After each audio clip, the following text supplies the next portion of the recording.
lu live. Nah, tadi gak gue sebutin kan. Nggak, tapi gini, gue pernah liat lu live, terus di situ ada komentar-komentar kayak, wih cantik nih yang ngisi gitu. Dua-duanya cantik nih mah, kalau misalnya sama mereka mah semua pasti pada nonton. Terus lu di situ langsung bilang lu nggak nyaman, itu sexism. Ingat ya? Gue mau klarifikasi sih. Mereka boleh. bilang ada salah satu yang paling noticeable tuh, dia bilang kalian tahu nggak, kalian berdua tuh cantik makanya kalian harus ditangkap juga.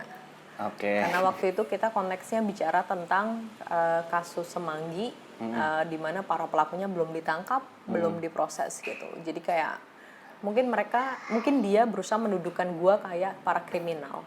Oke. Ya gitu. Oke. Nah, ini sexism ini yang lu maksud ini kan, dan kenapa gue pengen ngobrolin karena itu ngomongin pelecehan seksual gitu. Dan pelecehan seksual ini kan suatu hal yang udah terjadi, banyak banget terjadi di Indonesia gitu khususnya. Dan para kelompok masyarakat sipil, NGO, mungkin mahasiswa-mahasiswa, akademisi juga mendukung adanya RUU PKS. Nah,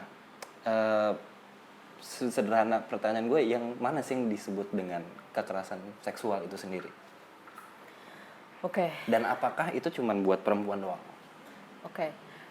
Sebenarnya kalau merujuk ke tadi yang lo bilang, ada RUU PKS yang yang udah disupport, diusung sama banyak LSM, banyak anggota masyarakat. Pertanyaan lo tuh bisa kejawab ketika RUU PKS ini disahkan gitu. Kalau definisi kekerasan seksual itu RUU PKS udah mengatur dengan sangat komprehensif menurut gue. Nggak cuma kekerasan. Lihat di sini deh ininya ya. Nggak cuma kekerasan seksual tapi juga pelecehan seksual. Kalau pelecehan seksual kita bisa bilang sebagai kategori tindakan seksis yang mungkin levelnya ya kita bisa bilang kayak catcalling. Kemudian selain bikin komentar, melakukan tindakan yang berkaitan sama ketubuhan, berkaitan dengan orientasi seksual seseorang yang membuat orang itu merasa tidak nyaman, merasa dilecehkan. Itu pelecehan seksual. Yang paling sering kita lihat ya catcalling gitu. Nggak cuman perempuan dengan baju terbuka, tapi bahkan perempuan berjilbab itu juga masih di catcalling. Bahkan jadi anak kayak kecil aja juga. Exactly. Jadi catcalling tuh it doesn't matter what you wear. It doesn't matter who you are. Itu terbukti lah ya. Iya, lo tetap bakal di catcall sama banyak orang. Kemudian yang kedua, kalau kekerasan seksual di dalam RUU PKS sendiri diatur secara komprehensif karena kalau di KUHP, kita Undang-Undang Hukum Pidana, kita tahu bahwa yang dimaksud kekerasan seksual itu adalah perkosaan. Perkosaan itu selalu laki-laki terhadap perempuan dan ada penis yang masuk ke dalam vagina. Itu pemerkosaan? Iya. Kalau nggak ada penetrasi kayak gitu? Akan masuk ke pencabulan. Tapi pencabulan ini punya aturan pidana yang lebih ringan daripada kasus perkosaan. Tapi balik lagi, kedua pasal ini pun terlepas dari, pertama tadi mereka sangat limitatif ya. Jadi kedua pasal ini, pasal perkosaan dan pasal pencabulan, terutama yang perkosaan ya, itu sangat gender normatif, harus laki-laki ke perempuan. Yang ada di aturan sekarang? Iya, jadi nggak bisa laki-laki ke laki-laki, atau perempuan ke laki-laki, atau perempuan ke perempuan, atau spektrum gender lain yang tidak masuk ke dalam kategori laki-laki ataupun perempuan. Karena sekarang udah berkembang juga pemahaman soal gender itu sendiri ya. Iya, jadi kedua pasal ini udah sangat usang, sangat limitatif dan nggak menjawab kebutuhan real di masa sekarang. Makanya perlu ada si RUU PKS ini, yang mana selain mengatur masalah pemerkosaan, mereka juga mengatur tentang larangan aborsi paksa, larangan perkawinan paksa, perbudakan seksual, segala macam bentuk subordinasi perempuan lewat kekerasan seksual itu teradres di dalam RUU PKS. Gitu. Nah, gue kenapa tertarik untuk cari tahu tentang ini sama lo gitu? Karena dalam keseharian ini kan banyak banget kasus-kasus kayak gitu terjadi ya. Mungkin tanpa kita sadari, mungkin kalau gue inget teman-teman gue di SMA ada beberapa yang mungkin ngalamin yang namanya dalam pacaran gitu ya, tapi mengalami kekerasan gitu. Tapi gini, kalau misalnya itu bisa digugat gitu, gue mikir apakah si korban ini yang merasa jadi korban itu mau menggugat juga gitu, karena kan ada kedekatan gitu loh. Ini pacar gue, masa gue laporin sendiri gitu. Nah itu menurut lu gimana? Mungkin ini akan sama kayak ketika kita bicara incest.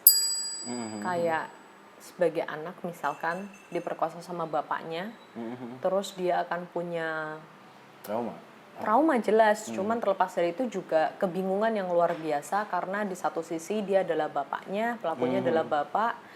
Terus dia mungkin masih hidup di bawah tanggung jawab bapaknya, dia yang menafkahi, hal-hal seperti itu. Cuman memang justru di ranah paling privat ini, orang itu justru paling vulnerable karena pertimbangan kayak pria ini, laki-laki ini, pelaku ini adalah bapak gua, laki-laki ini adalah pacar gua sayang sama dia, gua punya hubungan darah sama dia, gua punya hubungan keluarga sama dia. Kalau gua laporin dia, yang hancur bukan cuma hubungan kami berdua tapi juga mungkin tatanan keluarganya atau apa. Tapi menurut gue justru di ranah itu yang paling rentan. Dan terlepas dari tadi yang lo bilang kayak itu pacar gue mau ngelaporin atau enggak, balik lagi dilaporkan atau enggaknya itu akan sangat kembali ke kesiapan dan keinginan korban gitu. Sekarang kalau lo bayangin ada orang dalam hubungan pacaran gitu ya, perempuan dan laki-laki, ini yang klasik ya, maksudnya yang tipikal adalah misalkan perempuannya diminta untuk melakukan hubungan seksual tanpa dia memberikan konsen, dan sembari melakukan hubungan seksual itu ternyata direkam sama laki-lakinya tanpa sepengetahuan perempuan. Yang mana ini juga beberapa aduan yang masuk ke gue, sering banget masuk ke gue adalah seperti itu. Terus kalau berantem, kalau mau putus, cowoknya ngancam, dia untuk bilang, ya kalau lo putusin gue akan sebarin. Gue akan kasih lihat bahwa lo nggak perawan, gue akan kasih lihat bahwa lo udah bekas gue, kayak gitu. Dalam tanda kutip ya. Dan kadang gue bingung, kok oke cewek merasa takut dengan itu wajar ya. Maksudnya misalnya harusnya memang nggak mau itu disebarin, tapi kok kalau cowok enggak ya? Kayak dia pede-pede aja gitu ya. Pas apa? Ngerti nggak lo? Pas nyebarin. Iya gitu, kayak lu nggak malu apa sebagai cowok gitu? Orang kalau gue lihat konten yang kesebar itu muka cowoknya nggak pernah ada. Curang banget ya. Jadi misalkan video call kan, kalau lo video call kan biasanya ada gambar yang lo telepon gede, terus ada gambar lo kecil. Nah gambar muka lo yang kecil tuh ketutup pasti. Jadi menurut gue mungkin laki-lakinya tetap malu, dan dari bukti-bukti yang gue temuin beredar di YouTube atau bahkan di situs porno itu muka laki-lakinya selalu tertutup, identitas laki-lakinya selalu tertutup gitu. Dan menurut gue kadang yang bikin gue bingung ya, sebenarnya gue bukan mau menyudutkan salah satu gender gitu ya, tapi kalau misalnya kita lihat di sosial media perempuan banyak juga yang dia dengan sengaja juga mempertontonkan tubuhnya dia gitu, yang mana menurut gue nggak tahu nih, mungkin gue salah ya, tapi orang jadi terpancing untuk mungkin nganggep ini gampang nih atau dalam tanda kutip murahan gitu, dan itu menurut gue jadi muncul stigma yang di masyarakat banyak kayak yang cewek mah emang kayak gini gitu. Jadi dalam artian gini, kok perempuan pengen dilindungin tapi banyak juga perempuan tuh yang dengan sengaja gitu, bahkan memancing-mancing gitu. Sering nggak sih lo denger jokes-jokes bahkan dari perempuan yang ngomong kayak, contoh ya, mau dikocokin nggak, atau kayak kata-kata yang kayak gitu deh gitu. Oke. Itu sama kayak yang tadi gue bilang, yang kemarin juga sempat ramai di sosial media, kayak gimana lo pakai baju aja kayak gitu, gimana orang nggak terdorong untuk melakukan apa gitu kan. Permasalahannya adalah kita harus sadar bahwa semangat mendasar dari feminisme itu memang liberation atau pembebasan. Bahwa kita tuh hidup dalam budaya yang sangat patriarkal, yang stereotyping, yang akhirnya membatasi perempuan, membuat perempuan harus melakukan A, B, C, D, E karena menurut masyarakat itu yang benar. Udah tertanam dari kecil seperti itu gitu. Iya. Dan kalau dikaitkan sama yang lo bilang, ada perempuan yang upload konten yang misalkan dia pakai baju yang sangat minim gitu. menurut gue itu bagian dari dia exercising kebebasan dia. Ketika dia udah mengupload itu, maka ya dia sadar tanggung jawabnya, dia sadar risikonya apa.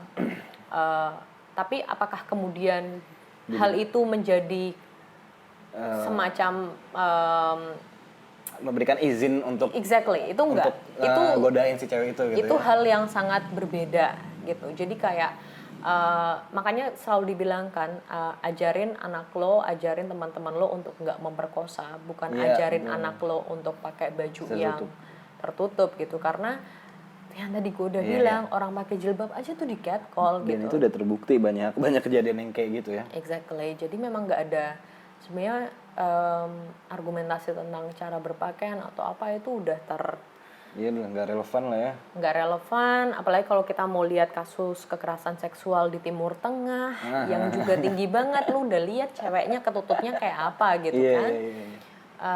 Dan di konteks itu sih jadi kayak apa yang dilakukan oleh perempuan itu kita harus ngelihat perempuan atau siapapun itu memiliki agensi, artinya dia punya independensi untuk menentukan dia mau melakukan apa. Dengan demikian dia juga berarti bisa bertanggung jawab atas tindakannya. That's fine. Tapi sampai di titik apakah itu kemudian menjustifikasi orang untuk boleh melecehkan dia untuk melakukan kekerasan seksual, itu sesat pikir yang luar biasa.